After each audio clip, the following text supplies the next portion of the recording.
নমস্কার, আমি ডক্টর দীপান্বিতা পাল, homeopathy consultant. আজ এই ভিডিওটির মাধ্যমে বলবো যাদের মূত্রে ফেনা হচ্ছে এবং আপনারা অনেকেই ভয় পেয়ে যান যে হয়তো আপনাদের কিডনি ডিজিজ হয়ে গেছে বা অন্য কিছু।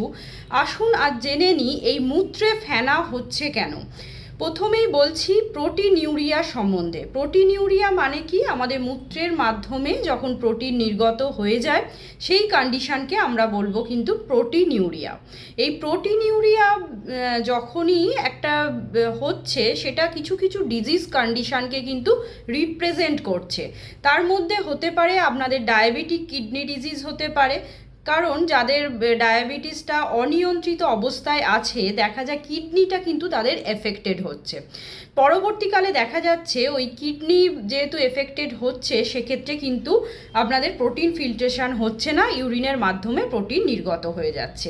এরপরে যাদের হাইপারটেনসিভ কিডনি ডিজিজ আছে, মানে হাইপার টেনশন আপনাদের আছে, ব্লাড প্রেশারটা অনেকটাই রাইজ আছে এবং সেটা কিন্তু আপনারা নিয়ন্ত্রণ করেননি, তার ফলে কিন্তু কিডনি যদি এফেক্টেড হয় সেক্ষেত্রে তাকে আমরা বলি হাইপারটেনসিভ কিডনি ডিজিজ। সেক্ষেত্রেও কিন্তু প্রোটিনিউরিয়া হওয়ার চান্স আছে। এরপরে কিছু বিরল রোগের ক্ষেত্রেও প্রোটিনিউরিয়া হতে পারে। এছাড়াও এমনি যে ক্রনিক কিডনি ডিজিজ আছে তার ক্ষেত্রেও কিন্তু প্রোটিন নির্গত হতে পারে।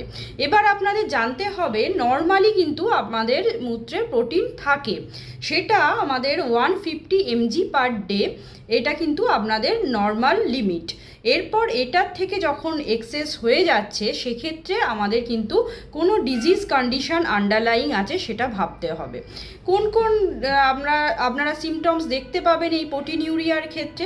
সাধারণত আমাদের যেটা দেখা যায় যেটা আমাদের মূত্র বেরোচ্ছে সেটা একটু বুদবুদ আকারে বেরোবে এবং খুব ফেনাযুক্ত হবে, এবং আপনারা যদি কোমোডে করেন সেটা একবার ফ্লাশ করলেও কিন্তু সেই ফেনাটা যাবে না। এরপরে হচ্ছে আপনাদের হাত পা বা চোখের নিচে এই সমস্ত জায়গা ফুলতে পারে, অনেকের ক্ষেত্রে পেটটা ফুলে যেতে পারে জল জমার কারণে, বা ইউরিনটা ঠিকঠাক পাস হচ্ছে না সেটাও হতে পারে। এই সমস্ত খিদা মান্দ্য থাকতে পারে, কারোর বমি বমি ভাব থাকতে পারে। যখনই আপনাদের প্রোটিনটা মূত্রের মাধ্যমে কম পরিমাণে বেরোবে সেক্ষেত্রে কিন্তু কোনো সিমটমস নাই থাকতে পারে।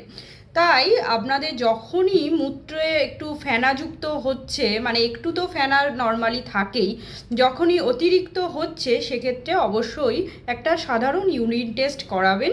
ইউরিন টেস্টের মাধ্যমে আপনাদের প্রোটিনটা কতটা বেরোচ্ছে সেটা আপনারা জেনে যাবেন। এরপরে আসি কি কি করবেন। ডাক্তারের পরামর্শ নিয়ে আপনাদের ওষুধ খেতেই হবে। তার পাশাপাশি যে সাধারণ নিয়মগুলো ফলো করবেন, আপনাদের ডায়েট চার্টে কিন্তু প্রোটিনটাকে পরিমিত মাত্রায় রাখতে হবে। এরপরে নুনের পরিমাণ কমাতে হবে, যে কোনো সেটা তরকারিতে হোক বা সল্টি ফুড যদি খেয়ে থাকেন সেটার পরিমাণ কমাতে হবে, মানে টোটাল ইনটেকটাই কমাতে হবে সল্টের। এরপরে যেটা করবেন, রেগুলার এক্সারসাইজ করবেন, পরিমিত পরিমাণে জল পান করবেন এবং ফ্রুটস আর শাকসবজিটাকে খাদ্য তালিকায় অ্যাড করবেন, যেটা ফাইবারটা আপনারা পেয়ে যাবেন। এই সমস্তগুলো যদি রেগুলার ফলো করেন সেক্ষেত্রে আপনাদের কিন্তু এই যে প্রোটিনিউরিয়া হওয়ার সম্ভাবনাটাকে অনেকটাই কমিয়ে দেবে। এছাড়াও যাদের ডায়াবেটিস আছে তাকে সুগার কন্ট্রোল রাখার চেষ্টা করবেন। যাদের উচ্চ রক্তচাপ বা হাইপার টেনশন আছে তাদের ক্ষেত্রে বলবো অবশ্যই আপনারা ব্লাড প্রেশারটা রেগুলার চেক আপ করবেন এবং ব্লাড প্রেশারের ওষুধ খান বা যে কোনোভাবে ব্লাড প্রেশারটাকে নর্মাল লিমিটে রাখার চেষ্টা করবেন। মানসিক চাপ কমাবেন। এই সমস্ত জিনিসগুলো যদি করেন তাহলে আপনাদের দেখবেন প্রোটিনিউরিয়ার সমস্যাটা অনেকটাই কমে যাবে। নমস্কার, সবাই ভালো থাকবেন এবং সুস্থ থাকবেন।